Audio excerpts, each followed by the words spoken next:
Currently I'm testing out the Moto Razr, not the Plus model, but just the regular model. I used the Moto Razr Plus earlier in the year when I went to Hawaii, brought that phone on vacation. Now I'm using the regular model. This phone comes in at $700 compared to $1,000 with the Plus model. Today I'm going to walk you through 9 things that I like and do not like about this phone. And I think this phone may actually be the better value than the $1,000 Plus model. So let's start off with the pros. First thing I like about this phone is the fact that it comes with 256GB of storage for $700. Samsung Galaxy S24, their $800 base model phone, only has 128GB. So right off the bat, you're getting more value here with a flipping phone. As a matter of fact, flipping phones in general tend to be expensive, but this one, you're getting double the storage. Really like that. Second thing I like about the phone is it has a larger display on the outside this year. The Moto Razr 2023, you just have a tiny little cutout at the bottom where you can preview little messages here and there, but you can't really interact it or use full apps on it. This year, the 2024 version, the base model, is basically the same as the Plus model from last year and this year. So you're getting a larger screen and you can pretty much use almost every single app on the front. If you want to, you can watch YouTube, Google Maps, you can chat, Snapchat, do anything you want on there. So full app functionality on the other of the screen. Just want to give a quick shout out to my partner Mint Mobile. Currently they offer a 5G plan for as low as $15 a month. You do have to buy 3 months up front. You get access to unlimited data, talk, and text. Overall, it is a great deal, so make sure to check them out. Link in the description below. Third thing I like about this phone is it is a great phone for taking selfies or making videos. Currently I'm recording this video using the Moto Razr itself, and initially I had the phone dark on the table, but didn't really like the angle there with it sitting on the table and showing my double chin. So now I actually have the phone docked right on top of my monitor as I'm recording this video, just to test out the video quality. On the surface, while I'm recording this video, the quality actually looks pretty good that I can see on the preview screen. We'll see how it is once I upload it and start editing, but you guys let me know how the quality is. When I was using the Moto Razr Plus this year, I was actually pretty surprised with the picture quality. The night photos look good, and me using it on vacation, I got a lot of good quality photos, so no complaints there. I'm usually not that picky with camera, but I know in general Apple, Samsung, Google, they tend to have the best camera, but the Razr Plus is not too shabby either. And you may notice that right now I'm using a mic. I'm not really sure if it's recording or not, but we'll find out later. I know that a Samsung phone, whenever I plug the mic into the phone, it would just say audio is recording through the mic, so I know that it's actually working. On Google phones, you have to go into the settings, look for the mic, and select which mic you want to use.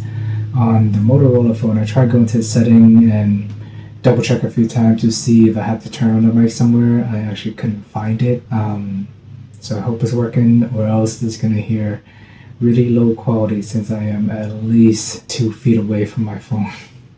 But we'll cross that bridge once we get there once I start editing the video. And this phone, fourth thing I like is the fact that it's portable. Whenever you're done using it, you can just close it up, put it away in your pocket. And ironically enough, when I have this phone and my Galaxy S24 side by side, sometimes when I'm holding my S24, I would try to fold it just out of habit because I wanted to get even smaller and put it in my pocket.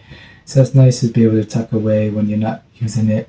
So that's probably one of the biggest benefits of a flipping phone. One, you can record videos or take selfie using the main camera. And the other one is be able to put it away whenever you're done with it. And on the flip side of that, no pun intended, it's actually a really large phone when you are using it as a normal phone. When you open it up, it is a 6.9-inch display, so close to 7-inch. The Galaxy Z Flip 6 on the other hand is only 6.7, so this one is slightly longer. It wasn't too long ago, well I guess at this point 10-14 years ago, tablets were 7 inches, so just think of that. This phone is basically a mini tablet in your pocket, but technology has gotten so good, the bezel has gotten thinner. Back then, 7-inch tablet probably have like 2 or 3 inches of bezels on the side, but now you get a long skinny little display in your pocket, which is nice if you have time to sit there, consume media, play games. It's nice to have the large screen. And my wife, she switched over to she was previously a base model user, usually the smallest S model, the S24, S22, but after she used the Galaxy Z Flip 6, it actually encouraged her to go for the Plus model instead. So even though it's a bigger phone, it's more cumbersome to carry around, but the bigger battery life, a larger screen is good if you like to watch a lot of videos. Sixth thing I like about this phone is the display on the outside is slightly better than the Galaxy Z Flip 6. So it is a little bit bigger, 3.6 inches compared to 3.4.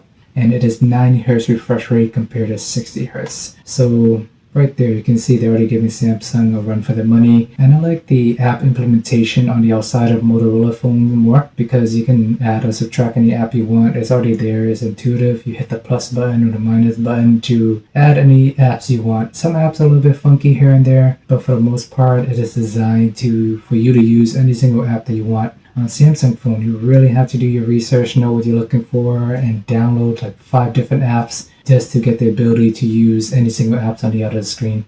So it takes a lot of effort on Samsung phone compared to Motorola phone. Anybody can just start using it right off the bat. So I really like that. It's more intuitive and user-friendly. Second thing I like about this phone is it costs $700 compared to $1,000. Like I mentioned earlier, flipping phones and folding phones are really expensive, but now few generations later, I don't even know what generation this is, the third or fourth. At least Samsung, they numbered there correctly. The Flip 6 is 6th generation. Yeah. So now there are more flipping phones. This one's more affordable. You don't have to spend $1,000 for it. $700 is a reasonable starting price, and you can get it on sale for $500 or less. I've seen it on sale during Prime Days and many other sales events. But the thing that I like most about this phone is it kept a wide-angle camera. What I hated most about using the Moto Razr Plus while I was on vacation is I was missing the wide-angle camera.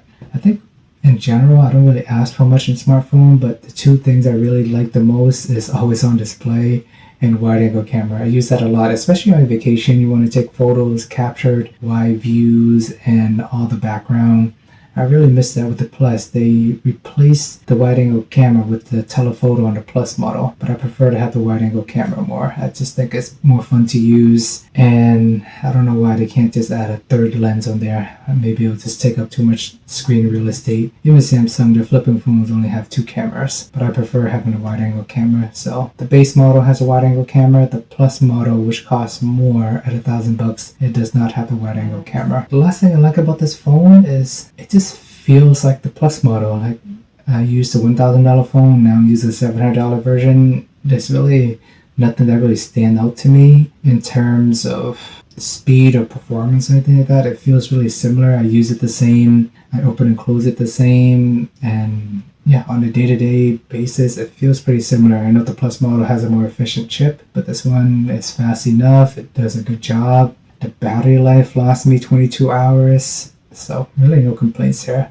A lot of really good stuff, and to be honest, if I hold both phones side by side, well, I guess you can tell like the Plus model does have the wider screen, a bigger screen on the outside, but it's only a fraction inch bigger. But other than that, on a day-to-day basis, it feels really similar. All right, now let's jump into the 9 things I do not like about this phone. First thing is the software support. It only has 3 years of software updates compared to Samsung. You're getting 7 years of software updates. Not like these phones are gonna last that long anyway. When I had the Plus model, I actually had the black spot of death issue because I went to the beach with it. I got some sand on the screen, and all of a sudden I heard crunching noises, and then the next day the dot got bigger. So just these phones are not dust resistant. Make sure to do not bring it to the beach. Try to keep it clean. They are water resistant though, so you're okay there, but the software update could be better. But the point being is I don't think they're going to last that long because the screen is pretty fragile on the inside. And the most annoying part about owning any flipping and folding phone is you actually have to open it up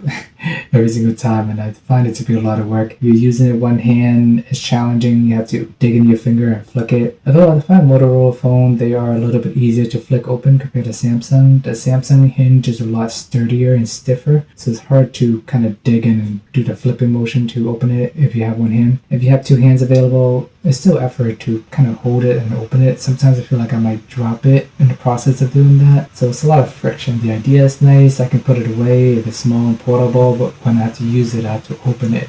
I can technically still use it with the cover screen with the full apps functionality, but I like having a bigger screen, so I always feel obligated to open it. And it is a pretty large phone when you're actually using it. This one can be either a pros or a con, but me, I prefer smaller phones because when it's open up, it's a 7-inch phone, so it's not really that small. I have to reach all the way to the top of the screen to touch certain areas, to access the menu settings, and little things like that. I find it really challenging to use unless you're a fan of big phones, it's fine, but I prefer smaller phones. Fourth thing I don't like is it does not have dust resistance like I mentioned earlier, so just avoid the sand. I don't want you to have the black screen of death like I did.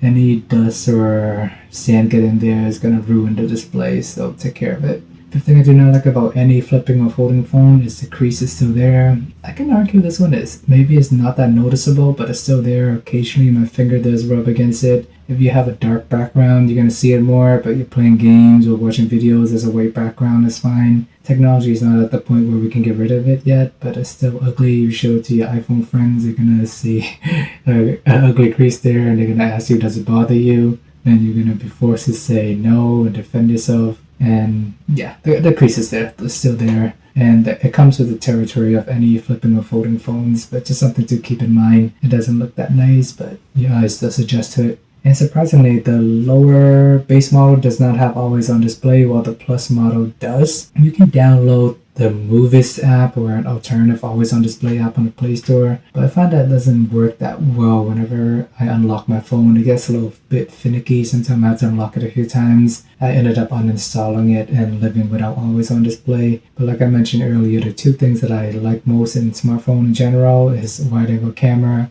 and always on display. Unfortunately, this phone does not have that, so definitely a big bummer there. Seventh thing I do not like about the Moto Razr is the speaker is not that loud. I didn't do any hardcore audio tests or anything like that, but it's just me taking a shower. I like to listen to podcasts in the shower. When I have the iPhone 16, which costs $800, you can just, the speaker feels much louder. I can hear everything pretty well while I'm taking a shower and the water's hitting me. But with this phone, it's a little bit more muffled and harder to hear. So same thing with my SM4. S24. It doesn't have the greatest speaker either, so keep that in mind if that is something that's important to you and you like blasting your music. Eighth thing I do not like is the app continuation does not work well on certain games like Pokemon trading card game. If I were to play the game with the screen open, I decide to close my phone, that pretty much is the ending or closing action. Or if I, for whatever reason, want to play the game on my outer display and then I open it up, in a perfect world, the game would just continue while I open it up, but instead it just ended up shutting down in the background and restarting game, and it gets annoying if you're in the middle of battle, you end up losing the match. So some apps, you have to relaunch it whenever you open up the phone or close the phone. So you can use app on the outside, but there are weird bugs like that. That's not 100% optimized on both screens. And the last thing I do not like is the fingerprint sensor is hard to access if I'm holding it in my left hand. Right hand is fine. When I hold it, my thumb kind of rests on it. It hits the sensor perfectly. But on the left hand side, when I hold it, I have to stretch it around, and when I try to unlock it with my index finger, I always end up missing the sensor or I don't hit it perfectly. So I always have issue unlocking it when I'm holding it with my left hand. It does have face unlock, or you can enter your password, but that's something that I encounter a lot in Samsung phone as well. Just for whatever reason, when you set up the fingerprint sensor, the phone is open, so it's easy. You can just graze your finger and unlock it that way. But when it's closed, the sensor is on the top and upside down, so I end up missing it a lot. So that gets annoying, and then you have to try to unlock it, and you gotta type in the password. It's a lot of work. Alright guys, so those are my initial thoughts with the Moto Razr 2024. Overall, if it looks and feels exactly like the Plus model, I would just get this phone instead. If you have both phones side by side, I wouldn't really bat an eye.